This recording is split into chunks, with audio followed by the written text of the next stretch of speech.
Welcome back. Now, if you're going to have your content on WordPress website pages, there are a few ways of being able to protect those pages from individuals that have not paid for your product or your membership.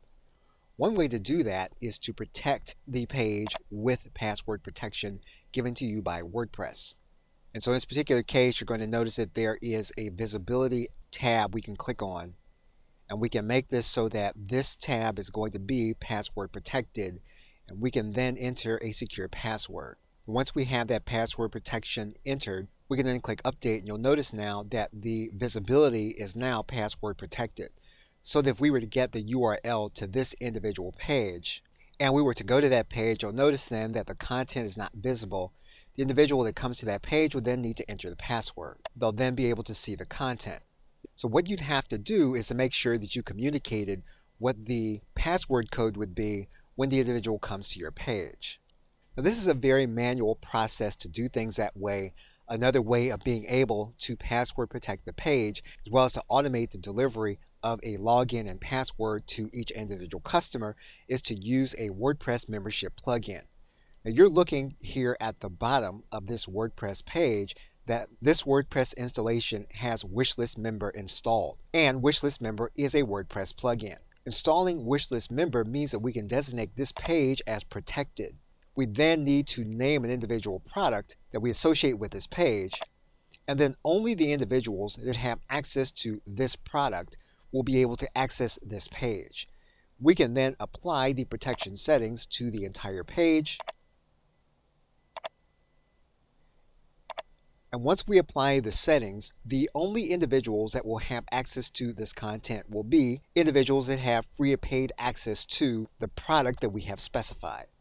And it's also possible to password protect individual documents if that's what you want to do. However, it's most efficient, though, to protect the page where your customers will be going once they have access to your membership. Okay, so with that, thanks, and I will see you in another video. Welcome back. You're now looking at ThriveCart.com, and a recent trend amongst shopping carts, page creation systems, membership platforms, and shopping carts is to merge all three functions into one platform. And one demonstration of this is to look at ThriveCart, which now has its own way of protecting individual pages with a membership style experience. ThriveCart, again, which is a shopping cart, allows you to create specific courses that you can set up for your customers. That means then that within your shopping cart system, you can set up information products in the form of courses inside of these areas. So that means that within individual lessons, inside of a ThriveCart Learn module, you can embed video and you can make content available for download with the download links leading to your content hosting platform. And basically, this allows you to create password protected pages for membership content with your shopping cart system. So that if we were to cut and paste the page with our content, what you'll notice here is that the individual would need to have their login credentials in order to access the content. So basically, by creating a course on ThriveCart Learn, what you've done is you've created a series of products with password protected pages. And you'll see this with membership platforms like Wishlist Member, which allow you to collect payments. Again, demonstrating the use of merger of functions.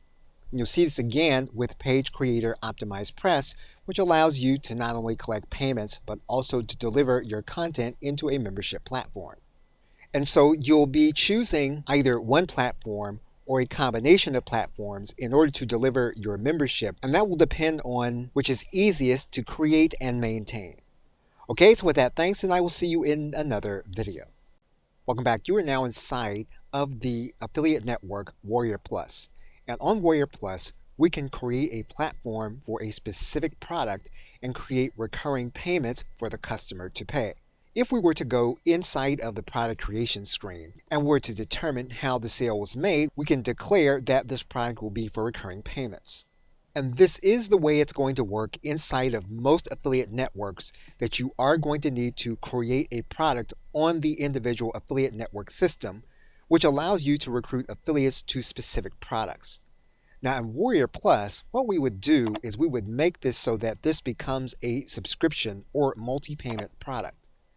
Now, every affiliate network is going to execute this differently. In some cases, they will differentiate between subscription products and multi-payment products. However, you are going to want to look carefully at how it's designated within the affiliate network that you are using. And so in this case, what we're going to do is we're going to say that the customer payment is going to recur at a specific interval. We can designate that as a day, month, or year. So we can say it's going to recur after a specific number of days, or we can say it's going to recur after 30 days, or we can just go and use 1 month. We can make it so that this subscription is going to be ongoing. Or we can make it so that it's limited in duration, so that we're going to have monthly payments until a certain period of time is over. We can say that we want this payment term to end after 12 months, so that once the individual has made 12 months of payments, they will then be complete with those payments. Now, inside of this affiliate network, we can make it so that before each payment renews, the individual is going to get an email telling them that a payment will be deducted. And what this does, it lessens the chance an individual is going to be surprised by a subscription payment. Now, when you're doing a subscription payment, a common element allowed by both affiliate networks and shopping carts is a trial payment. So in this case, in Warrior Plus, we can turn on trial pricing. Now, if we scroll up here, one of the things you'll notice here is that we can have a trial period. So what we can do is we can say the trial period is going to be 1 month. What we can do is we can set a special trial price.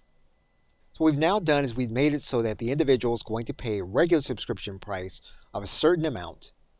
That's only going to happen for 12 months. But what we've also done is we've made it so that the individual is going to have a trial period.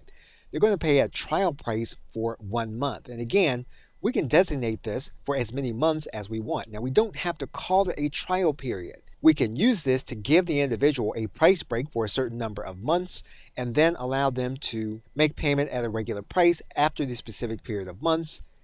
We will then make sure that they are covered by a billing notification being sent to them prior to the recurring payment. Now, if you choose to use an affiliate network in order to sell a recurring payment product, these are the elements that you want to look for. Okay, so with that, thanks, and I will see you in another video. Welcome back. Typically, you're going to be using an affiliate platform like Warrior Plus because the individuals promoting your membership trust that platform and they trust the integration and they trust the buy button. So what you want to happen is that when an individual starts paying, that they are automatically given access to your membership area, and when they stop paying, that access is automatically revoked. For that to happen, you're going to need to have integration between the affiliate network and your membership site platform. Inside of Warrior Plus, for example, this is one way that you can do it inside of one affiliate network. We would turn on the integration. And you'll see here that Warrior Plus has specific integrations with specific platforms. And you may recognize some platforms. You may recognize S2 Member. You may recognize Wishlist Member. You may recognize A Member. All of these platforms have direct integrations with the Warrior Plus network. For example, if we choose Wishlist Member, we would need to get specific information from our Wishlist Member installation for the integration to happen automatically when a purchase is made of a subscription product. In some cases, depending on which platform you're using to deliver your membership and which affiliate network you're using, there won't be a direct integration, and you are going to have to create a custom integration, typically done by webhook.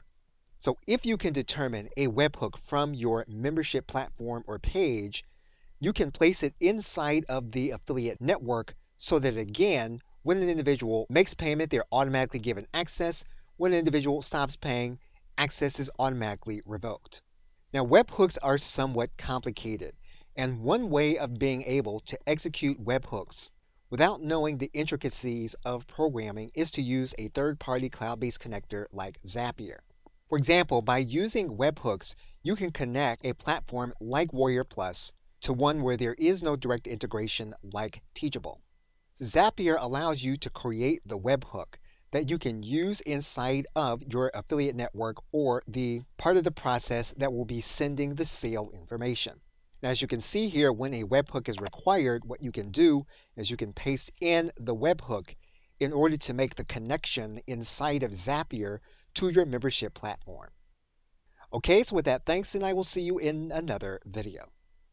Welcome back. When you are setting up recurring payments inside of a course platform or a shopping cart in a similar way as with an affiliate network, you are going to set up recurring payments at the product level. We are now inside of Teachable so that we can demonstrate setting up a recurring payment. What we're going to do here is we're going to set the pricing. And in Teachable, we're going to add in a pricing plan. And we're going to click Add Pricing Plan. Within Teachable, there is a way to set up either a payment plan or subscription payments. And as you can see, the differentiation between the two inside of this platform. So let's assume that we want a traditional subscription payment. We're going to click on Subscription. And basically, all we really need to do is to determine the frequency of the payment. We can determine that it's going to be once a month, once every year, once 6 months, or even every week. And we're going to add on a subscription plan. You're going to notice here that that does give you a URL inside the course platform. We can copy this URL, and we're going to place this URL in private browser so that we can see what the customer will see when they click on the Buy button leading to the subscription. And so the customer will be taken to a checkout, and they'll then see that the course is going to have a monthly payment associated with it. So you can now see the similarities between this method of using a course platform and an affiliate network. We can execute the same procedure if we choose to use a shopping cart system in order to serve as our sales system for our subscription. And we will demonstrate that in the next video. Okay, so with that, thanks, and I will see you in the next video.